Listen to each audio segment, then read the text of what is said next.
Hello, ladies and gentlemen. Welcome to the Saturday Morning D&D Show. My name is Jordan with a silent PH in the middle, and I am joined always by my wonderful co-host, Sir Lucian, over there at Sir Lucian Gaming. Say hello, sir.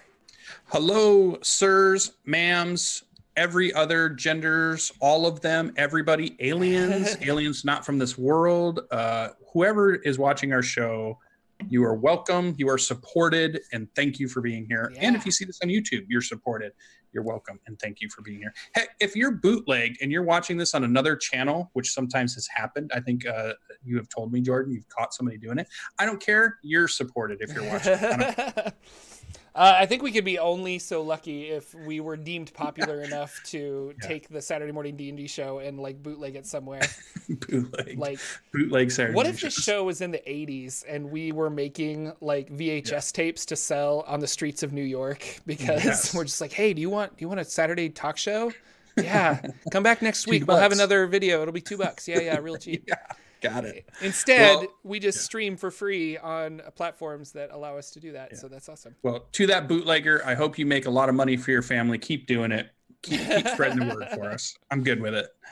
And the FBI, stay away. I don't want to get in trouble with any of the laws because we know how bad recording VHS tape law was. Yeah. So, but to D&D, Dungeons and Dragons. Yep, we're a Saturday morning Dungeons and Dragons talk show. Yeah. We kind of just talk about news and the games that we play and struggles that we might have as a dungeon master. Not a lot of news this week, so but there was just to jump into stuff. Monty Cook's Numenera Kickstarter book for 5e. That was funded within like 6 hours, maybe less, I think. Like it was funded really quickly on the first day. And so now that it's funded, they're going to add extra books. So they're going to have their base Numenera 5e book, and then they're going to do like a monster book as well. And they're continually adding stretch goals. So I'm just really excited about that, which is the only reason I keep bringing it up. I backed it, and I am excited for more of it. So I don't know if I'll buy all the extra books, but definitely the core book I'm interested in. So. Yeah. Well, and we talked about it quite a bit last week where we said there was a lot of good Kickstarters going on, and Monty Cook was that real live company. They're a real company with real employees, pay real taxes and do all those things, but they pretty much run the Kickstarter model. So anytime they want to do something new, or if they want to do a reprint of something they've done, we talked about Invisible Sun a little bit, they do a Kickstarter. So we're really starting to see the whole tabletop RPG kind of world turning, I think, to that. And I think it's probably a good thing because then it's not about them trying to figure out, well, we need to make 4 million books, send them out to the bookstores and hope that they're going to sell off of those shelves. And we're gauging what we think is super popular, but we're not sure. So we got to make sure we have enough inventory. Whereas Kickstarter is you sign up, you pay your money, you're getting your book, and that's how many we're going to run. We don't need to run very many extra, though I bet they do. But I think it helps them when it's a small company really nail down the inventory thing. Now, Wizards of the Coast is making so much bank that they could just probably say, we need, I don't know, what do you think they're making when they do their run? 2 million books and then sending them out? They must have to gauge what they think people will buy versus knowing exactly the numbers. They're going off trends. They're going off what their last book sold about, and they're doing it that way. So, if you're a designer out there, a developer, which I really feel like if we're all in the tabletop realm, we all have that idea of maybe doing something ourselves at some point or being a part of something like that.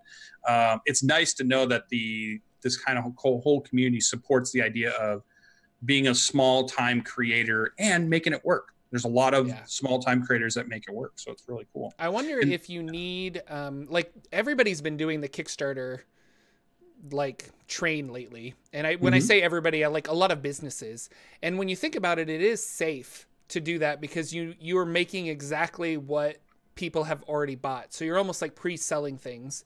So I understand that model is really popular, but so like a company like Wizards of the Coast, and I guess I'm just thinking, like, I don't actually know how this works. They must have investors or people that are like, hey, we'll front this much money for this much books. And then they just hope they sell that many books, if not more.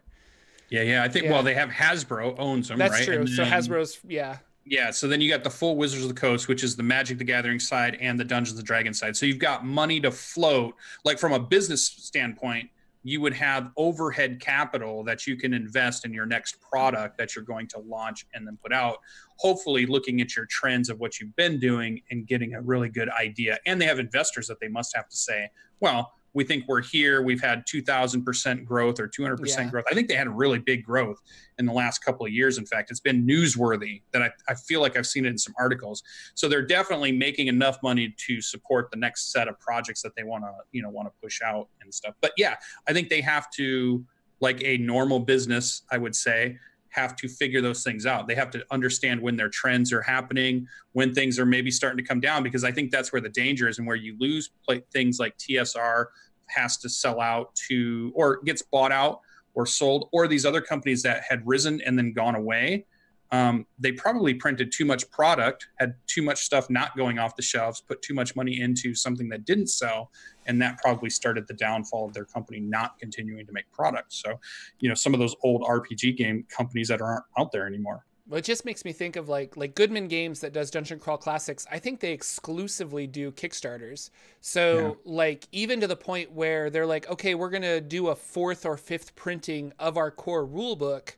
They do a Kickstarter to see how many people will buy that core rule book of like, hey, it's the 4th printing of it. We don't have any more to sell. Let's do another Kickstarter. And they do a Kickstarter rather than just like, well, let's buy another 1,000 books and put it in our inventory and hope that we sell them. They exclusively, well, I shouldn't say exclusively. I don't know how they operate, but like Kobold Press does the same thing. They do Kickstarters and stuff like that. Now, what is interesting, I was at my game store, though, and I've seen the DCC book and the MCC book, and I've seen some Kobold Press stuff. So maybe they're doing limited product runs and sending them to game stores, comic book stores, the people that are selling those types of things. Like what's the other thing? I used to go to Barnes and Nobles to buy my D&D books, or I would go to Walden Books, I think was the other place. I used to get them back in the 80s and 90s. I'm thinking is where you would get your Dungeons and Dragons stuff. So I think there's still some of that happening, but it's obvious Kickstarter's kind of swept the world in the TTRPG world in at least the last 2 years for sure. But definitely this year, I mean, it's Kickstarter after Kickstarter, and they're really good ones, exciting ones. They're people you haven't heard of. They're from companies that you're familiar with and you love and you like to support. It's like this whole range of different ones that you can do. I think I'm in 5 Kickstarters right now, and I'm a sucker for a Kickstarter. Apparently, it must be like lottery tickets because I buy them all the time. It's like, I love this idea of they have this idea. They just want 10 to 20 bucks from me to try to make it work. Hey, sure, I'll send you 20 bucks. I hope your idea takes place and I get this cool product because of it. So I think it's really cool. No, I mean, I like the model of it. The worst part is the wait, but that's the Christmas wait. You just can't do it any other way is really what it comes down to. But I don't know. It was interesting. Like Kids on Bikes was a Kickstarter, and I didn't kickstart Kids on Bikes, but like after the game was made, I think Renegade Studios, is that the name of the company that took it? I think they were like, hey, we like your game. We'll like sell it in our stores and we'll do this. Or maybe it was a Renegade Studios Kickstarter, but I want to say it was just like a couple of guys that had an idea for a game, and then they took it over. So I don't know. I shouldn't even talk about this because I don't know for sure. But like, long story short, I bought my Kids on Bikes game from that Renegade Studios at Gen Con.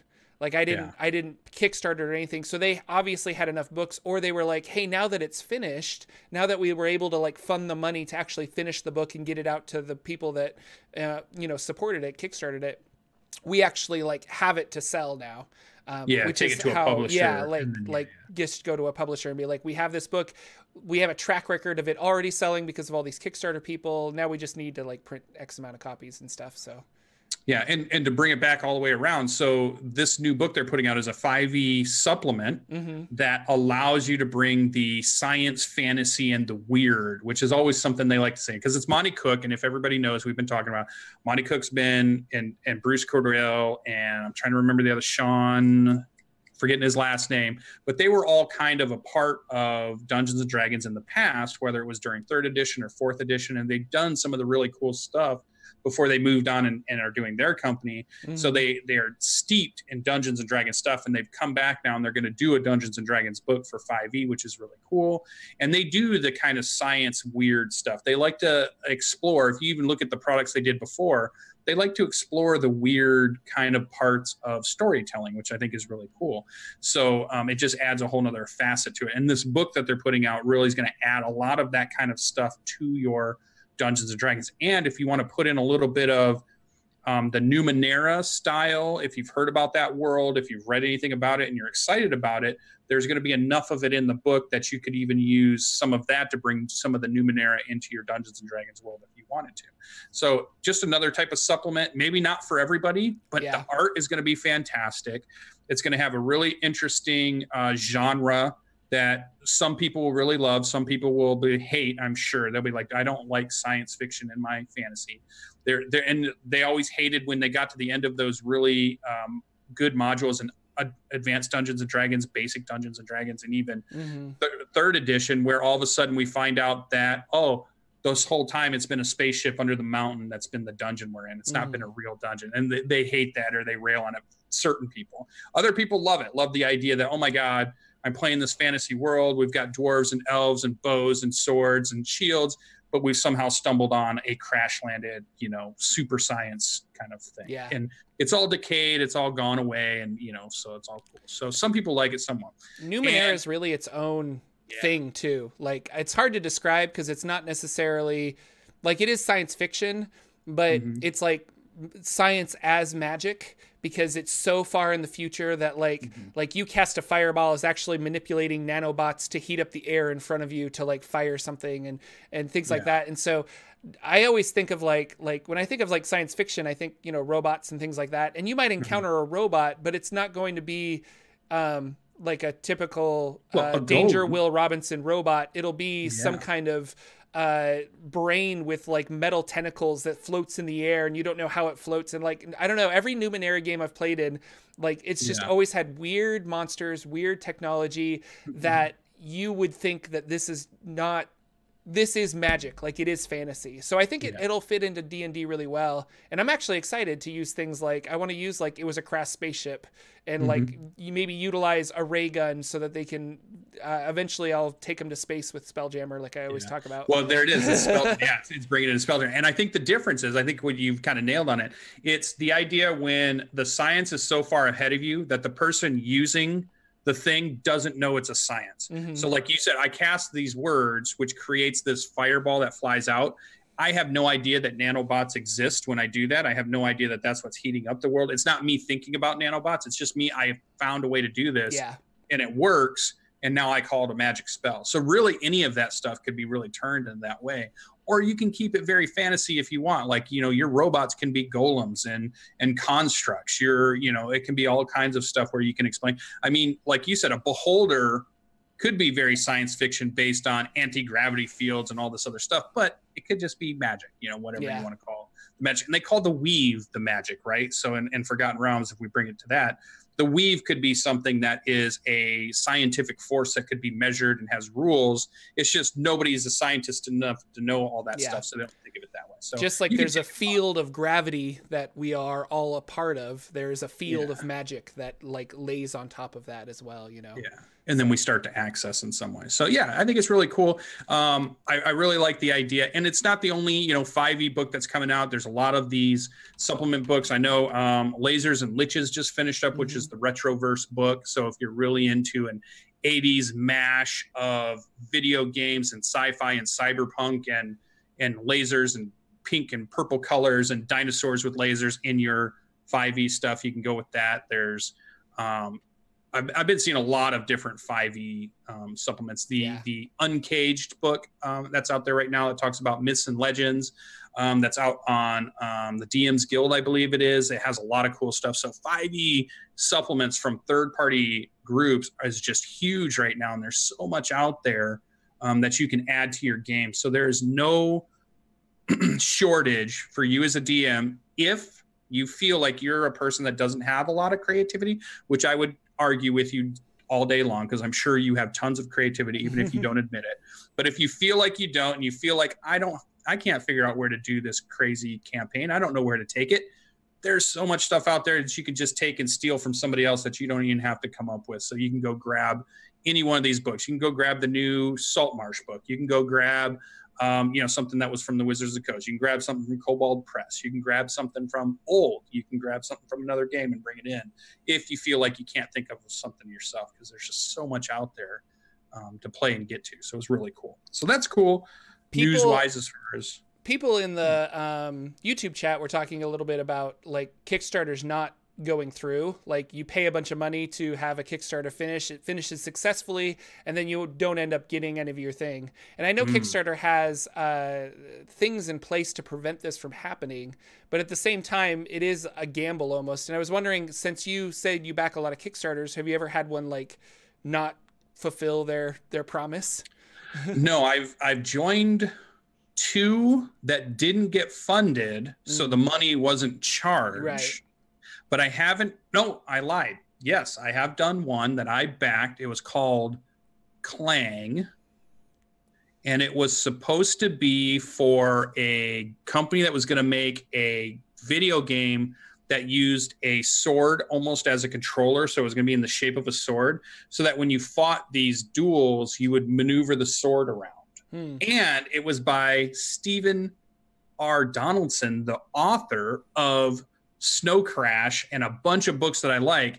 He was the one that kicked it off, and he was the one that was promoting it and doing the videos, and he hired the team to build the software to do it, and they were going to put it to a game that you could duel with, and it was going to be this really cool thing. And they, by the end of it, they never could get it to work. So yes, my $40 ended up never actually being anything. But at the end of that, I don't think I ever once thought, you know what, I should sue this guy. No, yeah. I didn't feel like that one was a scam. But that is such a good point you bring up. That doesn't mean there aren't some out there that are scams. So you guys want to be a little careful. You want to make sure, like you said, if you're giving this money away, you're usually doing pretty good. But if it's an individual, it's kind of, I don't know. Yeah, be a little careful, and don't just say, Lucian and Jordan made me lose $50 because they're super excited about Kickstarters, and I went out and did Kickstarter without doing my research or really thinking. Think of it as money that goes away whether you get something or not. I think you have to go into it that way. Most of the time, I've had great interactions. Almost 98% of the time, I've had great interaction, and I've gotten some great books from it. Some really good stuff. But there's that 2% out there, so be careful. Yeah. I won't say the Kickstarter that I'm thinking of right now, but I did back one, and they were saying like, hey, we're going to have deliverables by January, and it's now, and then in February they were saying we're a little bit behind. It's now mid-March and we haven't had like an update for like a month. And it makes me a little worried that I'm just like, did you take my money and run? Like, I was really excited for this product, but, and I don't know, we'll give them the benefit of the doubt. Like, I understand things happen, you don't meet your goals and things like that, but they're still working hard. But to like keep, at least if I was in that position, like keep your public informed, keep your backers informed of what's actually happening. So, so those are all good. News from Wizards of the Coast. We didn't see a lot over the week. We saw a few videos getting posted up. Most of them weren't to a convention, I believe. GaryCon, I think. GaryCon. So they were starting to post videos from that, and they're slowly getting up onto the internet. So if you were at GaryCon, you saw all that stuff and you got to hear all those things. But we're just now getting it over on the D&D channel and the D&D Beyond channel. D&D Beyond did get the Artificer finally on the D&D Beyond website. They had to like recode to get that to work a little bit, like because it was like new mechanics and stuff. So so that is finally up for those of you who are going to test, and that's going to relate back a little bit later in the show. Stay tuned. And other than that, like, so we didn't get anything too new in spoilers and swag and news. It was really talking about the same stuff they've been talking about, and they're leading up to their big next book things. So it's been a little slow on that front, and I think a lot of other stuff has been going on. There's other Kickstarters have been going on. The Critical Role Kickstarter is still rolling along, and people are getting on board with a full series of that. We've talked about that in the last couple of weeks. So that was kind of really it for news. Emerald City Comic Con's going on right now. That's right now, yeah. Which is right now. Have you ever been to Seattle? Been to Emerald City Comic Con?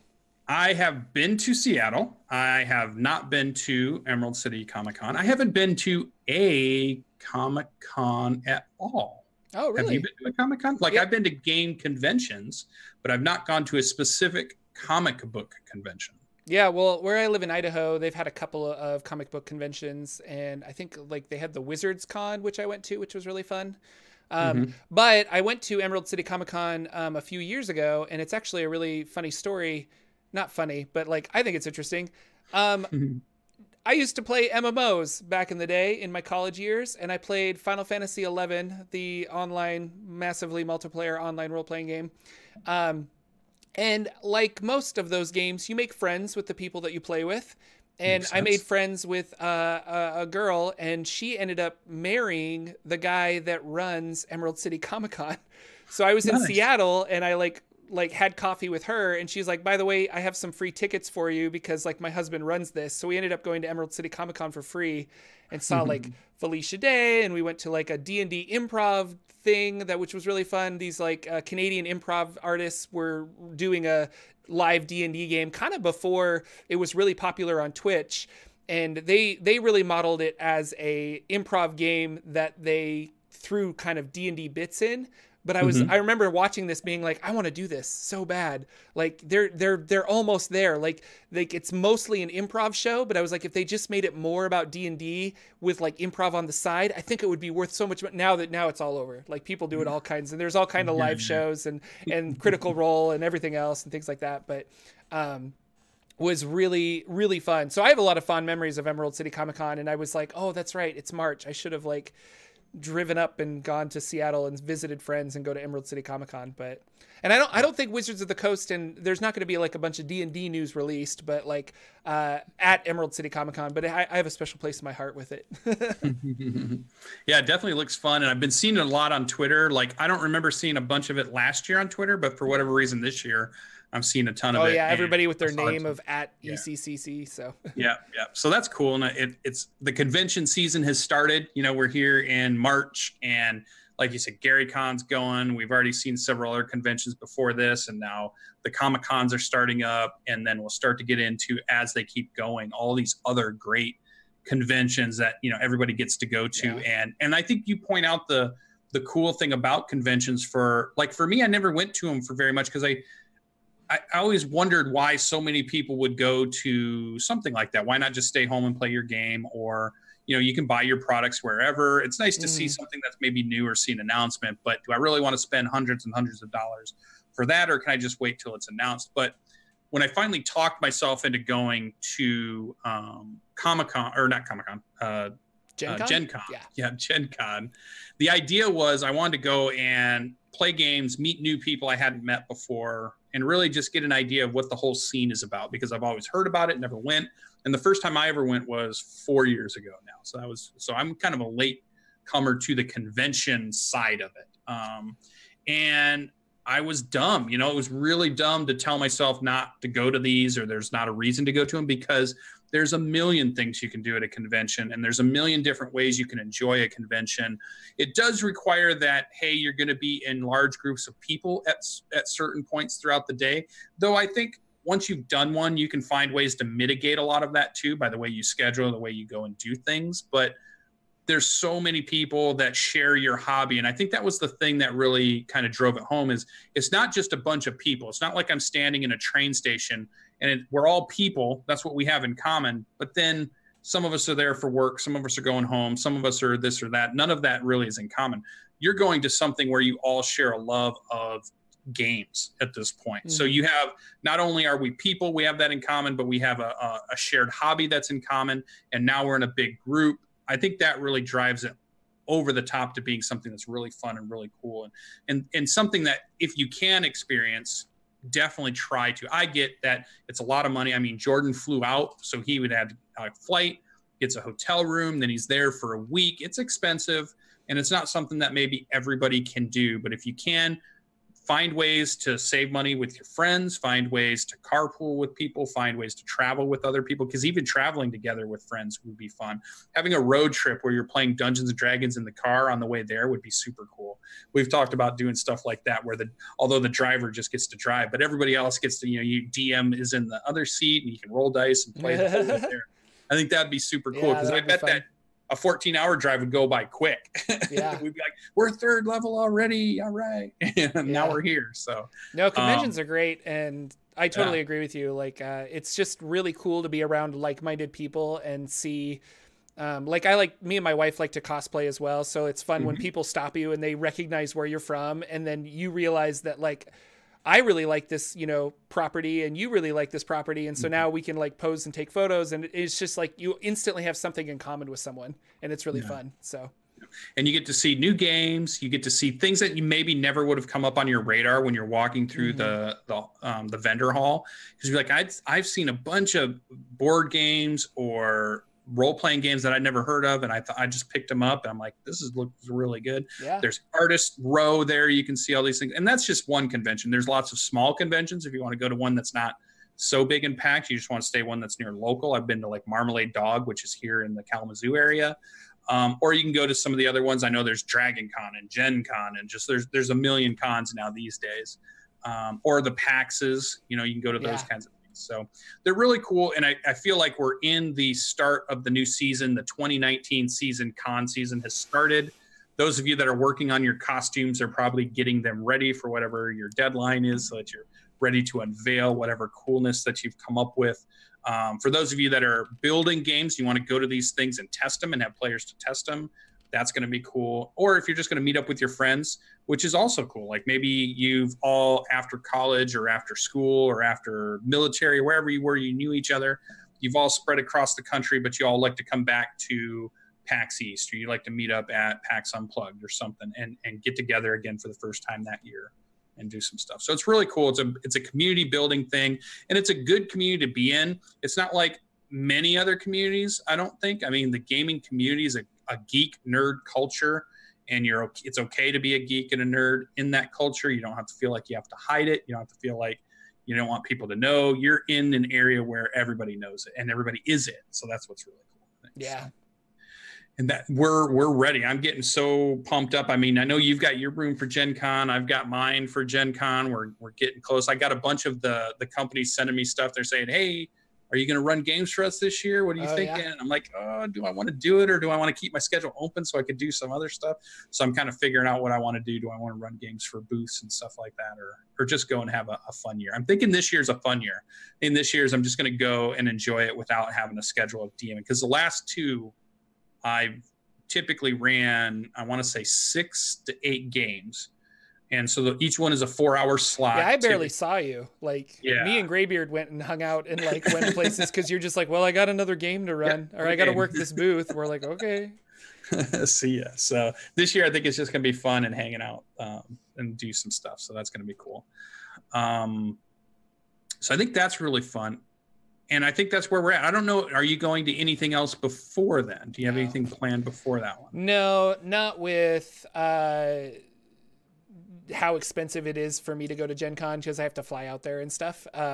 There are some little gaming conventions in my hometown that I went to last year, and I ended up not having that much fun just because I kind of went by myself, and I was trying to get in at a couple of gaming tables, but like couldn't because they were full.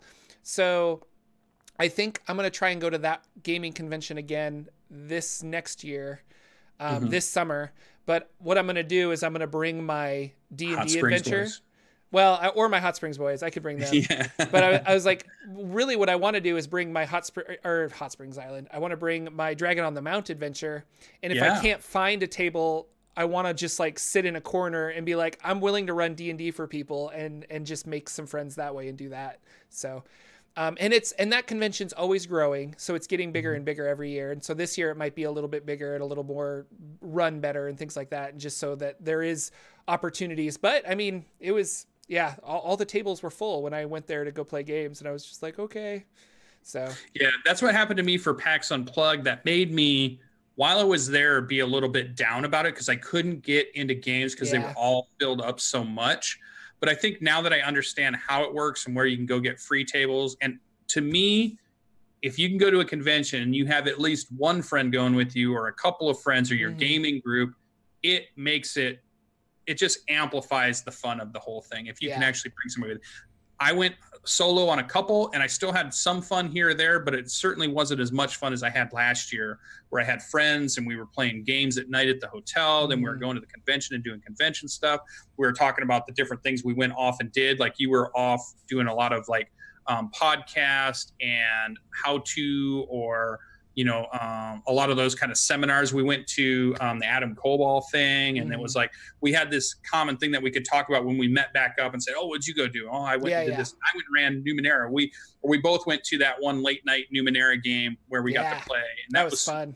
That was so much fun. Talk about that. Yeah, so that's what's really cool. Is it's cool if you can go by yourself, but boy, if you can get some friends, definitely go. And hey, we're your friends. So if you're in this and you're listening, and you're like, I don't ever know anybody, come find us. We're there. We're your friends. So you can come talk to us about what you did for that day, and absolutely we'll tell you the stuff we did. So, which is cool. And we're hoping, we're crossing our fingers. We're maybe going to try to do our show from Saturday morning there. It just depends on internet connectivity, depending on either where Lucian's staying or where Jordan's staying. But that would be, I would like to do that, like 100%. So I should probably bring a laptop then. So, or because doing it from our phones might be a little much, but if anything, what we'll do is maybe record a podcast, and then we can release it later on the Saturday Morning D&D Show YouTube channel. So that'd be super cool. But in other happenings, the other half of this show is we talk about our D&D games. Did you play any D&D this week, Mr. Lucian? Sort of, maybe not quite. I didn't run anything. What does that even mean? Yeah, what does that even mean? But here's the cool tie-in that I've been waiting to kind of spring on you. I saw a little Twitter go out throughout the week, a couple days ago, and somebody was asking, hey, I want to run a game, and I'm looking for some players, and it's going to be the first time I'm going to stream the game. And it was from Dammit Barry, who, as we've seen him play in a lot of other games that I'm used to with people like Pro Restarter, plays with PB quite a bit, plays with Indoor Adventure. I think I've seen him on his channel. So it's kind of in that group, that sphere of friends that I have. I've seen him playing in those games. And he's going to run a game, and he's going to stream a game the first time. So I thought, you know what? I know the name. I've seen him on some of the episodes. I think it'd be cool. Hey, you know what? I'll do a Thursday night game, Dungeons & Dragons, 5th edition. He's going to run it. And I thought, all right, this will be super cool. So pretty soon, my Thursday nights will be a game that we're going to be running, and we're going to be playing actual modules, which is going to be pretty cool, because my Tuesday night game fell off, which was my Tomb of Annihilation game. That one dropped off. So I've been looking for another official Wizards of the Coast campaign to jump into, because I always want to have my feet or my fingers or my feelers in the official stuff too, because we talk about it so much, and I just want to be in it. So it's good that we're going to be doing real modules. But here's the fun thing. Here's the really cool thing. So what I've been doing this week is we've been building characters, and he just happened to say it was all right that I could make an artificer. So I'm going to get to play test an artificer. We're using D&D Beyond for the character sheets and rolling them up.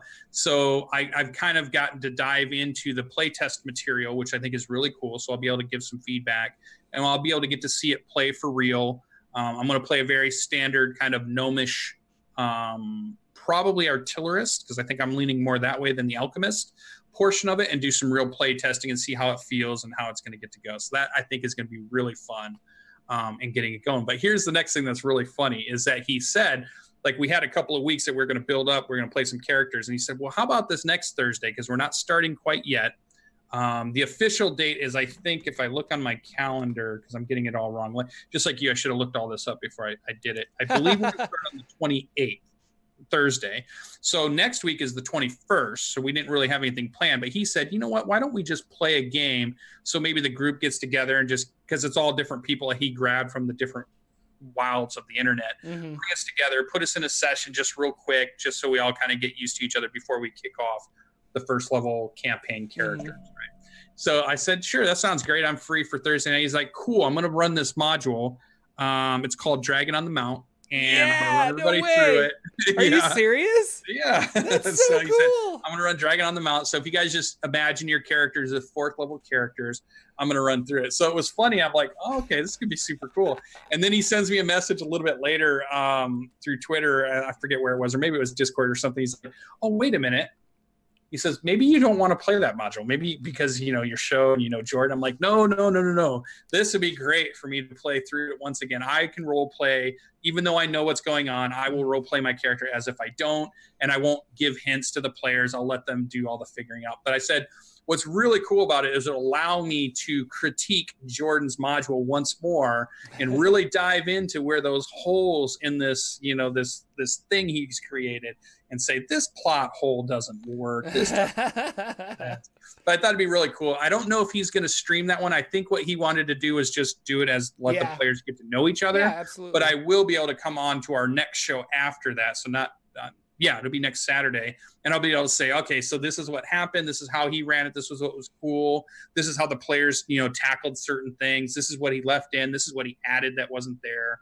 And we'll be able to really talk about, you know, somebody playing your module, which I think is cool, because you always want, I think one thing that we forget sometimes about Dungeons and Dragons, especially for those of us that consume it online, where we watch Critical Role, we watch Acquisitions Inc., we watch Dice Camera Action, all these ones, it seeps in our mind that that's the only way to play Dungeons and Dragons. But if you took the same module and you had Matt Mercer, Chris Perkins, Jerry Hulkins, and you said, I want you guys to run this for your group, every one of those running the same module will be wildly different, because Dungeons and Dragons is so much about put in as a GM the stuff you really like, modify anything that doesn't make sense to you or just doesn't resonate with you and you want to do something else, put that in. And there's always room in all of this to add things in that you are interested in. And you want to add that monster, you want to add that story hook, you want to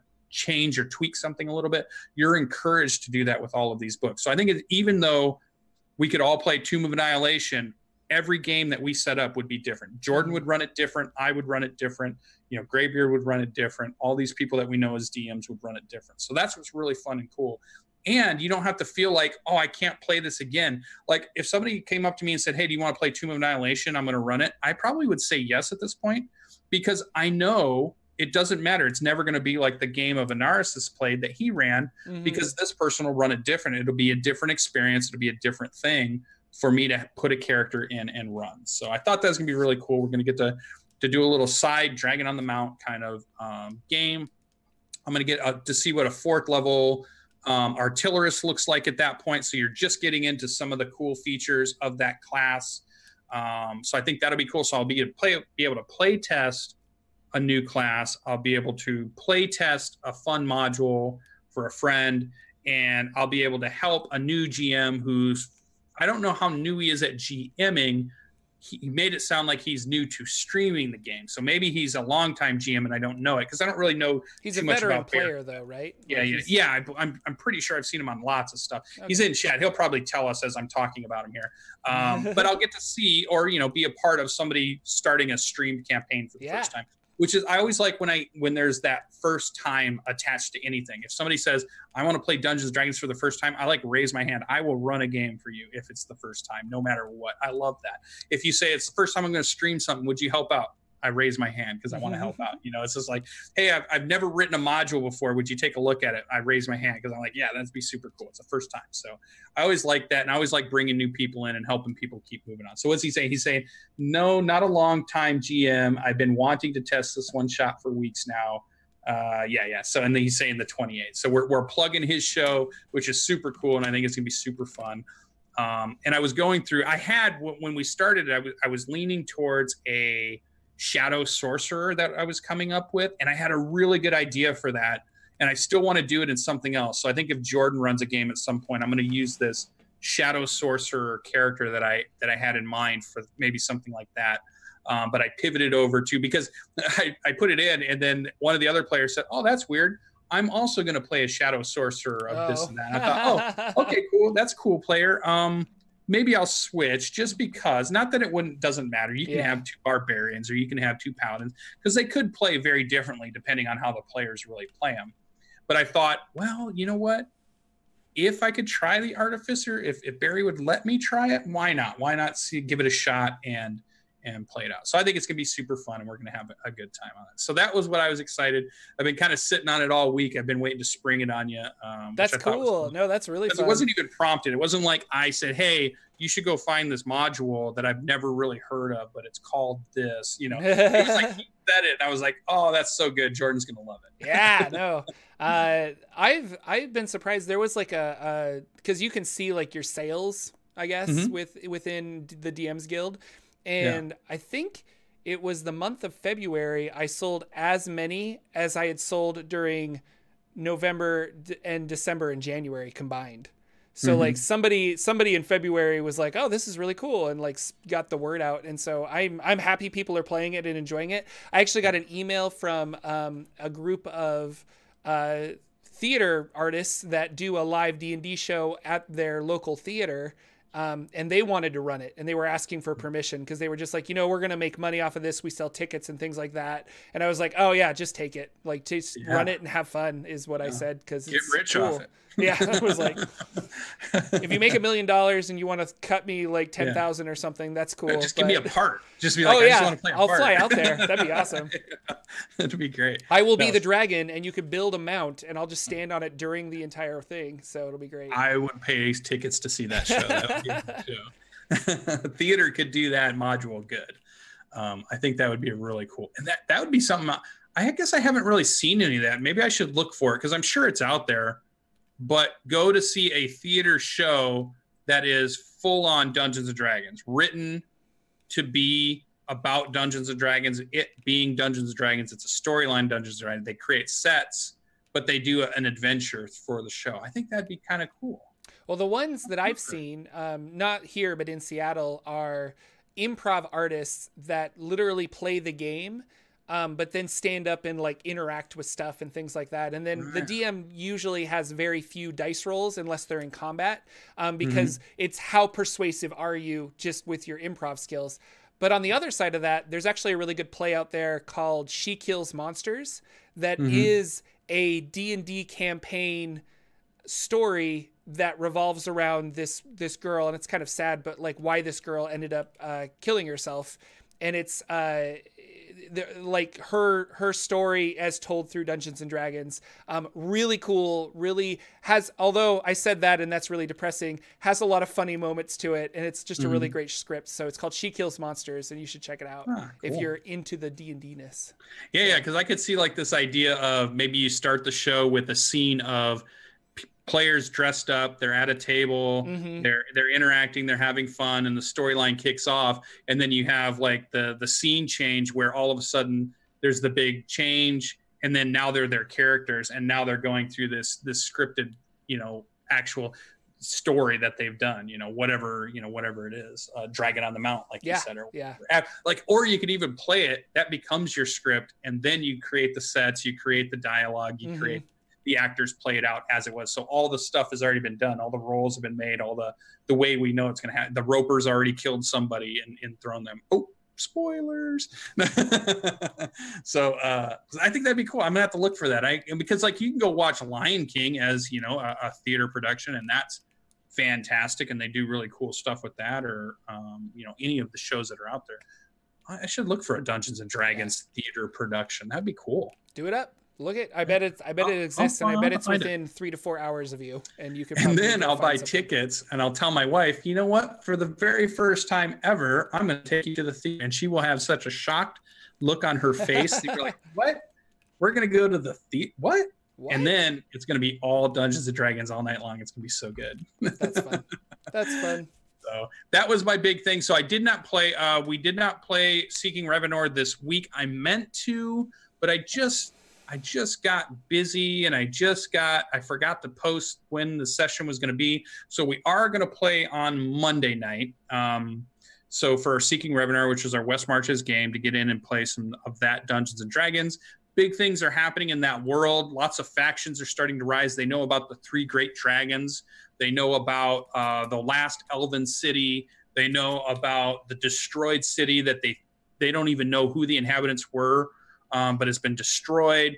They know that there's a couple of evil temples that are pumping evil out into the lands, and they know that there's an evil druid that's out there destroying shrines and religious stuff, trying to damp down any of the gods' influence in these lands, any of the different gods for Forgotten Realms and others, because we're using some other stuff in there too. So it's a really fun game. It's really starting to ramp up, hex-based crawl kind of thing. So Monday night, we're going to play a session. They're getting their expedition together. I haven't figured out where they're going to go yet. I don't know if they've said that or not, but it'll be good. It'll be fun, and I've been enjoying it a lot. I still have not found a way to do multiple DMs in such a way that I'm going to feel happy about it. Like, I keep thinking I could do it, I could add it, but it feels like it adds a bunch of extra work onto me, which I'm already don't want to do.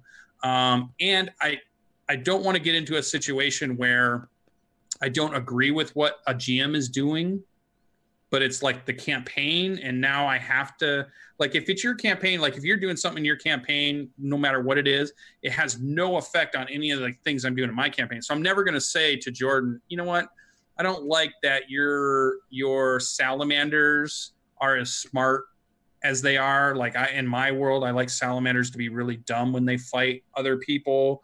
But if you're running it in my campaign and then all of a sudden you make, I don't know, you just decide to change something, which you should do as a GM, but then it doesn't fit into what I'm doing with my campaign. I don't want to get into that discussion with another GM and be like, I don't want you to do that. I kind of want you to do it this way. I don't even want to get into that. Like, I don't want that to happen. So I'm kind of struggling with this idea of trying to bring a second DM into a living campaign. I know other places have done it. I've signed up for a few other ones to try to figure out and see how they do it. But there's this real big barrier to entering in other people's live campaigns. Like, I was looking at the one that was the Covillian one. They're running a West Marches.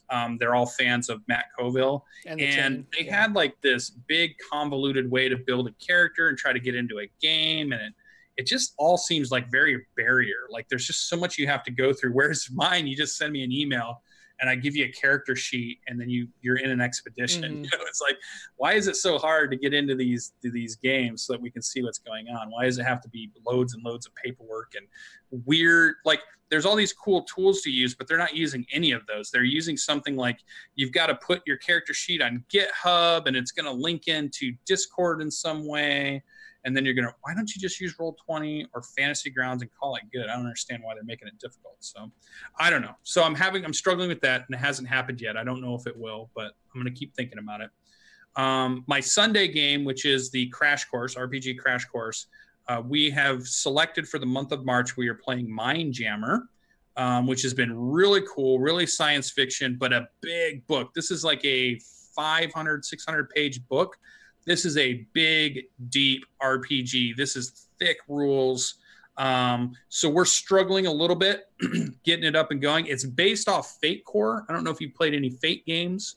So it's based off that kind of dice pool system. But I'm sure it's modified for this. We're in the character creation portion of it. And that's what we did last week. I don't think I streamed that just because our session 0. Sometimes I stream and sometimes I don't. But for this week, we're going to try to play. So tomorrow, we're going to try to use the characters that they created. We spent time creating, and then we're going to run through trying to figure out how the actual rules work. So we'll do some RP scenes.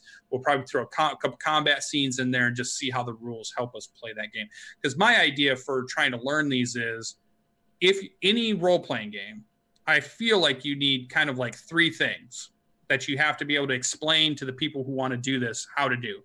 1, how to resolve some type of interaction that has to do with a skill or some type of unknown challenge. So jumping over a crevasse, picking something up, trying to force a door open. You need something that allows you to decide that kind of thing.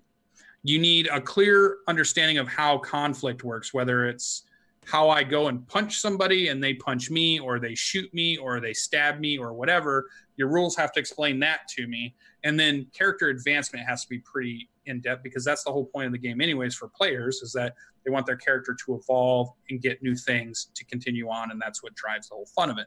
So you got to be able to explain those 3 things, and then if you can do that, your game works. If you don't do one of those 3 things, well, then I feel like the game kind of doesn't resonate very well so far. So that's what we're going to test out tomorrow. Can we do some type of skill checks where they have to make some rolls or have to do something with the skills they have on their character sheets so they can maneuver a spaceship or run down a corridor or hide in a crowd or whatever it might be, whatever possibly comes up. Can we do a fist fight? Can we do a gun fight? Can we do a knife fight or a sword fight or whatever? And then after that, what happens when our characters get some experience and advance and get some new abilities and stuff. So that's how we're testing it. That's how we're playing it. We're trying to do it in a story at the same time. So I'll create a minimal little campaign story. And then, so tomorrow should be the first one we stream of the game, and we're going to play that one. And we play it for the rest of March. And then we get into April and we'll pick a new game and we'll be running a different game. So it should be very interesting. But that has been my Dungeons and Dragons or RP playing for the week. I have been naughty a little bit because I've been playing a ton of computer games lately. Like you said, you were MMO, so you get into MMOs back in the day. And every now and then those things grab us again. And so, yeah, I played like through Far Cry 5 and finished it. You know, like I spent a bunch of hours doing that. And so computer games have grabbed some of my time. And the other thing that's killed me this week is daylight savings time. I don't know why this year it's been worse than others, but like this year I can't get a handle on it. Like when we started the show this morning, I was like, it was like 10 minutes to go when I signed in and Jordan's like, are you even here? I'm like, daylight savings is kicking my butt this year. I don't know what it is, but the change, maybe it happens to you guys. Maybe you're lucky enough and you live somewhere that doesn't have daylight savings time. And you know what? I'm thinking about moving there just because I'm tired of it. I don't want to change my clocks anymore. But that was definitely my week in role-playing games. How was Jordan's week in role-playing games? What did Jordan get to do? So I pretty much just played Hot Springs Island, and then I've been working on a little bit of prep for my Shadowfell game with my guys, because we're on like 7 or 8 of the 13 scenarios in Betrayal. So after that, we're going to go back to playing D&D. So I started prepping a little bit. But my Hot Springs Island people are full on doing like they're trying to lead an army. Yeah, warfare. Like they're trying to lead an army of ogres against the salamanders and Svarku, the evil Ifrit that runs all the salamanders. So they kind of got together with a bunch of the ogres and the Nereids, which are like water nymphs, and basically the head NPCs that they've met in this campaign. And they had a big meeting and they kind of talked about like, well, what are our resources? How many troops do we have? What can we do? The witch, the ogre witch, her name's Bavmorda. She was eyeing, I should back up. Our barbarian found a really fantastic great axe. It's obsidian and it has magical powers and it does double damage to any fire creature. And the salamanders are all fire creatures. So he's basically getting a critical hit every single time he hits. And it's been a lot of fun. And I told him that Bavmorda wants to take his axe and utilize that magic and spread it out to all of the other ogres so that they all have these magical axes as well. The catch-22 is now that axe on a 1, if he rolls a natural 1, will shatter. And so he was like, I think I want to do this for the good of the ogres and the battle and everything. So he handed that over. So she's now magically pulling out magic from this axe and kind of spreading it around to a bunch of the weapons and stuff for all the Night Axe ogres. But I was looking at a lot of rules for mass combat, and I just couldn't find any that I liked. I read Colville's, and I'm like, this feels a little more complicated than I want. I read the Unearthed Arcana, and it felt like it was basically another game on top of D&D, and that's kind of what I didn't want. I didn't want to have to teach my players how to do mass combat. I wanted them to utilize what they already do with a mass combat element. So I kind of came up with like my own version, and I decided to create squads of Night Axe ogres. So if there's 100 of these guys plus water nymphs plus healers, I kind of created like, well, you're going to have a squad of like 10 to 15 ogres, a couple healers, and like 3 to 5 water nymphs. So here's a squad of 20. And so if we divide that by 100, you now have 5 squads of 20. And I took all the hit points that they had, and I kind of averaged it out, and I said, okay, they're going to have about 600 hit points. And I took the damage that they could do, and I'm like, if we do 2d8 with a regular attack, let's times it by 10. So basically I made like a super buff character that does extra damage. So in combat, hopefully this will work out. I built stats for the fire nymphs, or the fire salamanders, the water nymphs. And I built stats for the fire salamanders, and when the two collide, it'll be like a regular attack. And and you'll roll a d20, see if you hit. Now, if you hit, you do massive amounts of damage, and vice versa when they hit. And then on top of that, I gave every group special abilities that they have based on the type of people in their group. So like the water nymphs can create walls of water or extinguish fires or do something like that. The fire salamanders can breathe fire, so they can do a guaranteed hit of so much damage. The spellcasters in the back can cast fireball, which will do extra damage and things like that. So it's a really simple system. I'm wondering if it's too simple. But I was going to ask you, like, how would you handle mass combat? And like, or is it something that you've really thought of, or you're like, well, I would just use Colville's stuff? No, I was thinking a lot of different ways. I actually ran through Colville's rules, so I could use those. I have played a lot of tabletop war games, so I could lean on any of those. See, yeah, but if you were saying make something up, yeah, like what the thing that popped into my mind were two routes. The one you just explained, which was a good route, where it's really just like basic combat D&D bag, amplified. Right? Yeah. So they're really just a creature that moves together, because they're never going to split apart and do things separately. So they're kind of like a big creature with lots of hit points that are moving around the board. And the cool thing with that is, narratively, when you roll dice and you say your fireball does 66, and maybe they roll 12, you can narrate it as 12 of the people from that block have died. So it's not hit points. The hit points represent the number of people in the unit. So when you roll that number, that's how many of those people have perished, which I think is kind of cool. And then they move around, they have their own abilities, and they fight, and they do some cool things. And that way your players can still use their abilities. It still feels like a Dungeons and Dragons combat. Nobody has to learn anything new. So I think that's really cool. And it's just going to be up to the narrative part, and then you keeping track of everything going on if you were doing it theater of the mind. But I think you use a board, though, right? So you're going to, I assume, have I'm going to try and print out a larger map of Hot Springs Island and get little figures and be like, here they are, where are they clashing? And so we kind of do like a mini war game like that. And then also, to kind of make it more narrative, I'm thinking of sprinkling in a skill challenge, because I really like skill challenges in 5th edition.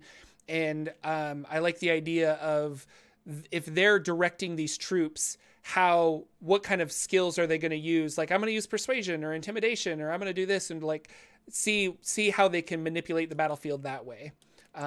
The only other way I was thinking that I would do it, the first thing that popped in my mind, was using a modified Magic the Gathering style mechanic, where I create, using probably Magic cards and something very simple that is, we can use it so that I can play a card game against the players, and it still has a gaminess to it. There's still some randomness going to it, but there's also some strategy with which card you get to play. So you might get to do things, and that just represents the units that are hitting each other. The players still get to do their things, and they still, like you said, get to damage the unit if they throw their lightning bolt at it, or their fireball, or whatever they have. Or they go after the generals, and that's a real combat and a real thing that's happening. But then as I'm trying to simulate what's happening with these, like you said, 5 units of ogres against who knows how many salamanders. I thought it was a lot of salamanders. Yeah, it's like 200 salamanders. So if you break that up into, big units too, there's going to be lots of units that are fighting each other that has nothing to do with what the players are doing at the time, right? So there's going to be ones that are off. And I would almost like a simple card game that's happening, that could be happening during that phase. So you get a really fun interaction of cards that you put out, and you could use any mechanic. You could use a poker mechanic. You could use, go fish mechanic. You could use high card mechanic, whatever it is. Or you could use, like I was thinking, of Magic the Gathering, where you don't use land or anything like that, but you could use the abilities, like they attack, they defend, or they lightning bolt, or they this. and then you go on to the rest of the thing. So I think I would do one of those, almost because, Mike from, the Acquisitions Incorporated always inspires me to come up with mashing mechanics from other things into Dungeons and Dragons. So I'm starting to be more inspired by the way he does Dungeons and Dragons, which is I want to put Mario Kart into Dungeons and Dragons. Yeah. I figure out a way to do it. I want to put, like you were talking about, being able to do a battle along these globes that he's created, and you can pin to them, and they have all the squares and everything on them. Okay, that's a cool mechanic, because that's like a little Big Planet mechanic, or a little, this thing.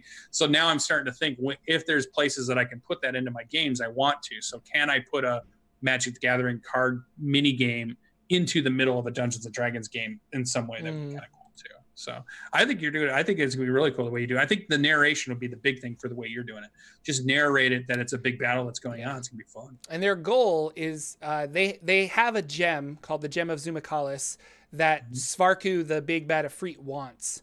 And so I think what their plan is, they haven't fully finalized it, and we'll see what happens on Tuesday, but they're going to use that as an excuse to draw out the armies so that they can clash on basically the ogre's terms, the ogre's territory, which is really a good idea. And then they want to try and sneak up the volcano and cut the head off the snake, like get rid of Svarku specifically. And I'm like, no, I love this plan. I think it'll be a really excellent game of D&D. But then there's another group of them, or other players that want to explore the island a little bit more to gather further resources and maybe some more allies and things like that. So we'll see what happens in this next Tuesday, but gosh, it's going to be epic. Like this feels like a really great conclusion to an awesome adventure so far. And I'm really excited for my players, and to run it. Like, I think it's going to be a lot of fun. So we'll see if my new mechanics work out, but that's pretty much all I did in D&D. I'm playing D&D tomorrow with my Warforged Eldritch Knight, who's now level 8 and can enlarge himself to get really big, which I'm really excited.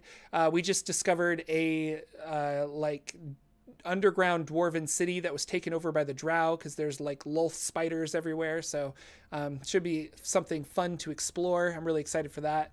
How are you describing what your Warforged looks like? What kind of Warforged are you?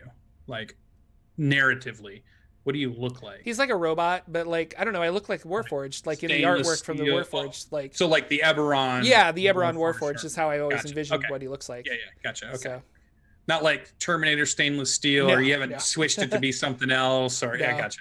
Okay. No, just like a magical construct that was created, and he was created by a wizard named Getamaex, and this wizard created a handful of these for like city watches, and so that's where I came from.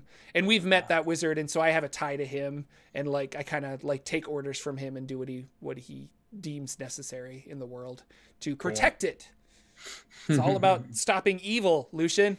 It's everywhere. That's all we do. Anything else before we take off?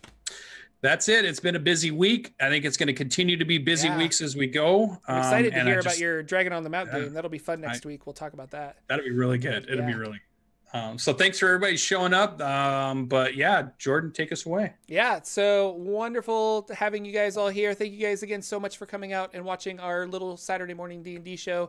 It means a lot to have people in chat, both in YouTube and Twitch. So thanks for coming out. And we will see you next week with another episode. So goodbye, everybody. Bye. Bye.